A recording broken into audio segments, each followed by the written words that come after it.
CTO Rawalpindi Naveed इरशाद की सरबराही में Rawalpindi traffic police licensing branch शहरियों की खिदमत में कोशां। गुज़िश्ता माह ट्रैफिक हेडक्वार्टर्स को लाइसेंसिंग ब्रांच से 16,223 शहरियों ने इस्तिफादा हासिल किया। लाइसेंसिंग ब्रांच और खिदमत मरकज से 11,304 ड्राइविंग लर्नर्स परमिट 1493 नए लाइसेंस बनाए गए, जबकि 3,226 लाइसेंस रिन्यू किए गए। Chief traffic police officer Rawalpindi Naveed Irshad ने कहा, ड्राइवर्स अपनी और दूसरों की जानों के मुहाफिज हैं और मेरिट पर पूरा उतरने वाले को ही ड्राइविंग लाइसेंस जारी किया जाएगा। वजीर आला पंजाब सरदार उस्मान बुज़दार से सूबाई वजीर सेहत डॉक्टर यास्मीन राशिद की मुलाकात। डॉक्टर यास्मीन राशिद ने वजीर आला उस्मान बुज़दार को डेंगू से निपटने के इक़दामात से आगाह किया। सूबाई वजीर सेहत ने कोरोना वैक्सीन पर होने वाली पेशरफ्त के बारे में भी ब्रीफिंग दी। मौसम की तब्दीली के साथ साथ महकमा सेहत और इंतजामिया भी हमा वक्त चौकस हैं। डेंगू सर्विसेज के लिए मुतल्लिका टीमों को मुतहर्रिक किया जाए। डेंगू सर्विलेंस प्लान में मनोअन अमल दरामद यकीनी बनाया जाए। इस ज़मन में कारकर्दगी को रोजाना की बुनियादों पर मॉनिटर किया जाएगा। डेंगू सर्विलेंस में गफलत किसी सूरत में कबूल नहीं की जाएगी। डेंगू के मर्ज को पंजाब में फैलने से बर वक्त रोकना जरूरी है।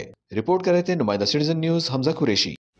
हम सब एक मुल्क के शहरी हैं और हम सब का नुमाइंदा न्यूज चैनल सिटीजन न्यूज, हर शहरी बाखबर।